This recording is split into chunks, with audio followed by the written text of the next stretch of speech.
Okay, yeah, thanks very much for that. Okay, so afternoon, everyone, and welcome to our presentation about how we created a learning resource for our students at the University of Dental School during the COVID-19 pandemic. You'll be hearing from both myself, Stephen Deboo, and also my colleague, Nick Longridge, and we're two of the clinical lecturers who are part of the team that developed this learning resource. We're also joined by Mike Aspden, our dental technician, who was involved in manufacturing the 3D printed aspects of the clinical simulation cases. This presentation is also linked to an early presentation this morning by Jonathan Marsden and his team, who talked a little bit more about the preclinical and the e-portfolio aspects of the cases we developed. And this presentation will explain a little bit more about the clinical aspects of the learning resources, as well as the touching on parts of self-reflection and goal setting. In addition, we'll also discuss a little bit about what the students felt about the activities. Okay, so first of all, what were the unique challenges we faced in dental school when COVID hit? So due to the national lockdown and the suspension of all non-urgent dental patient clinics, we knew early on that not only would student face-to-face teaching be affected, as with all other university courses, but also patients' access to the dental hospital would be limited, meaning that students, when students were allowed access to the campus, there may not be actually patients available for them to treat. Now, as clinical activities are central to the dental undergraduate curriculum, this posed a particular dilemma as to how we could adapt our activities to enable our students to achieve a meaningful level of clinical competency in the absence of patients, and also how we could maintain student self-confidence. So on the face of it, the traditional options would have been to either play the waiting game. So this would be until patients were allowed back on undergraduate clinics, but we didn't know how long that was going to be at the time. Undirected practice. So this is when students use what we call phantom heads with plastic teeth to practice their clinical skills, but we felt that this wouldn't provide our students with quality learning experience, particularly over a long period of time. Or we could limit activity to aerosol generated procedures, or AGPs. Basically, the bulk of procedures carried out on patients by our students create an aerosol of some sort. So we're talking about things like fillings, crowns, bridges, etc. The problem that we faced, though, in allowing this was, as mentioned earlier, if the treatment was deemed to be non-urgent, it had to be postponed. And in addition, due to social distancing, only a limited number of those patients would be allowed in the building anyway. This would result in very limited clinical experience for our students over the course of the term.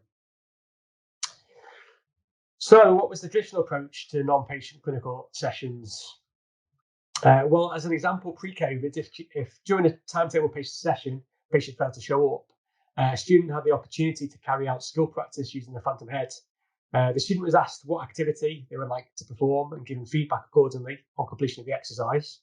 However, there was a reliance on the student to choose an exercise that they felt they needed more experience at, rather than one in which the student just felt they would simply be easier in order to make their overall data set appear better. The other problem with these sessions was that they were purely a skills test, but we wanted a little bit more than that. Okay, so what did we do? Well, we decided that we wanted to create a unique activity for our students, which was heavily weighted in an evidence-based approach that would help develop their clinical competency with three main aims. So firstly, to provide a framework to engage students in hybrid active learning in line with Curriculum 2021. Secondly, we wanted to simulate patient management using case-based scenarios and bespoke 3D printed training models. And thirdly, we thought it important to promote reflective practice and goal setting through use of an e-portfolio to enhance students' autonomous self-regulation. To hit all these points, we felt the solution was in the development of simulated patient cases. This involved the building of a patient scenario around the practical exercises, and we developed preclinical, clinical, and post-clinical activities. We looked into papers by Higgins, who discussed best practice frameworks for simulation-based dental education, and we're particularly interested in developing a learning resource which embraced hybrid active learning, as we wanted to maximise the limited face-to-face time we were going to have with our students by filling them with clinical activities, as well as producing material that students would feel they could actually engage with when they were working remotely from home. These were released on a 3-week cycle, and this diagram shows the general flow of the activity from release and the various activities the student had to undertake. Okay, so in order to contextualize the activity better and to try to make it more real to life, we moved all clinical activities from the operative skills suite, seen here on the left, and set up the now empty restorative clinics with phantom head patients to help students to reimagine these scenarios and also to imagine that they were actual real people who they could potentially be treating if it wasn't for the pandemic.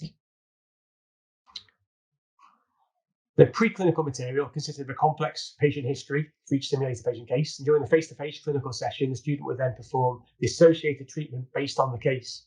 We also provided crib sheets for all members of staff involved in the clinical session. Lift Up, which is an education software development platform, was used by tutors to give individual feedback to students following the clinical session, and students were then able to access this feedback anytime as a tool for self-reflection. I'll now pass over to Nick, who's going to continue with the 3D aspects. Thanks, Steve. Just trying to take control. Okay. How's that? Just see if I can move it on. Click down here. Yeah, okay, I can just about do that. Is it moving back? Great. Can you hear me okay? Yeah? Great, so thanks for that, Steve. I'm going to touch on how exactly we developed the 3D printed tooth models. In essence, we started with, as Steve mentioned, a real life sort of patient scenario, which you can see on the left-hand side here. It's a patient radiograph or X-ray. And then we used the information from this, so the dental decay and the location of the dental decay, to produce the models on the right-hand side of the slide, which are 3D printed teeth with anatomically correct tooth decay that matches the actual clinical case that the students were working on. So in order to do that, we used an iterative design process which used a range of different CAD software.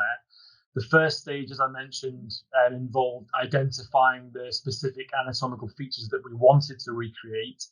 We then selected the appropriate digital file from our tooth sort of repository, which you can see in the middle, which is an upper right first permanent molar in this case. And then we exported that from MeshMixer into software called Tinkercad, and then we subsequently added in the cavities that represented the cavities on the radiographs. So it would produce a file that would hopefully correspond to the patient they had been learning about in the preclinical activities. We then exported this file as an STL, and we went through our production stage, which our technician Mike, who's here, was heavily involved in. This involved 3D printing of the teeth using stereolithography. So this is a form 3B on the left of the image. And in essence, this is a bottom-up sort of production process where they use a laser photon to cure a vat of basically methacrylate resin, and each layer of tooth is laid down. And we could produce around 80 teeth in one build, which meant that it took about 6 hours. So over a few days, we could produce enough teeth for all of the year groups to work on. And following the printing process, the teeth go through post-production where they are washed in isopropanol. They then go through a UV cure, and then the supports are removed.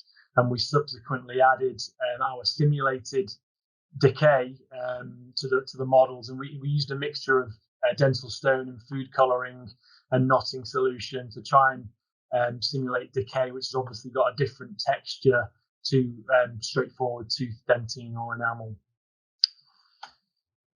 So the student feedback regarding this after they'd worked on the teeth was generally very positive. They felt like it was much more realistic. They felt it was very helpful because previously they basically had to just drill cavities in intact plastic teeth. So they found the fact that there were anatomically correct cavities to be very, very useful. And they said they accurately represented real tooth structure. But we did have some room for improvement, and generally people felt that the material that the tooth was printed out of was slightly too soft, and some students they easily damaged the teeth when they were trying to remove the decay. So although it was a big improvement in what they were used to, there's still room for improvement for us, and we're still working on that at the moment. So some of the methods that we're looking at now are slightly more innovative printing. So we're looking at doing multi-material printing to have a harder outer layer that represents enamel and a softer dentine layer. Alternative materials are always being produced by the companies, so we can get tougher resins themselves from Formlab. We're also trialing different materials for the simulated caries, so simulated decay, that would maybe be more difficult for the students to remove themselves. And we can also outsource our production to external suppliers. And this opens up a range of different sort of print technologies, which are much more expensive. It's not a machine that we could purchase per se, and that enables us to print the decay in different densities. So we've had some success with that at the moment. And ultimately, this enables the students to hopefully come to us with a specific case and ask us to print a case for them, and then they can actually have like a targeted case based on the goals that they've identified. So to touch on goal setting and self-reflection, this was a theme that ran throughout the whole process. The students had to reflect on their processes during the preclinical activities. During the clinical sessions, they obviously received tutor feedback, and they got all the tactile sensation and the tactile feedback from handling the models. And then they had post-clinical reflection tasks, which led on to their SMART goal setting. And these goals then lead back into our academic advising process, so the students can bring those goals back towards their meetings, and hopefully it sort of contextualizes the challenges that they faced with their learning. And this was based on some of the work by Locke and Latham, which has been published on practically useful theory for goal setting. So in terms of student self-efficacy and confidence, we had almost 70% of the students responded post-simulated cases to give their opinions, which we felt was quite a good response rate. And generally, their opinions on their confidence was very, very good. We had higher than 90% students agreed or strongly agreed that the clinical cases helped them to develop their clinical skills, that the case-based structure was more beneficial than the undirected practice they were used to. And after the simulated cases, over 90% felt that they could perform these skills more confidently on real patients, which is fantastic feedback for us to hear. And then qualitatively as well, the students really loved the sessions. They felt more confident after they'd been through the simulated process. They felt the tutors were fantastic at giving the advice because it was contextualized. There was a specific case in front of them. Clearly, they were working with Steve on this occasion. And also we had comments around the fact that they felt more confident being able to then go and perform that procedure on patients again, which is great for our patients, it's great for the students, and it's obviously great to hear that as staff. There's plenty we can do with this. Obviously, within the dental school, we Mr. Marsden and Steve, who spoke before, have developed the how to build a simulated case workflow. This has been disseminated to other departments, and other departments are also using this for non-restorative elements of the clinical training. There's been discussions with other dental schools and the Dental School Council to sort of build a clinical skills collaboration, which would share cases and share learning resources. And as I mentioned, this opens up the opportunity for a repository of cases. So not only can we incorporate this into our day-to-day training, but students, if they have patients that cancel or patients don't attend, which unfortunately is quite a common occurrence, they could come to us with a specific case in advance, ready to go, which means they still don't waste the session. They actually get some benefit from the session. And I mentioned development of some of the 3D printed aspects, which is also ongoing at the moment.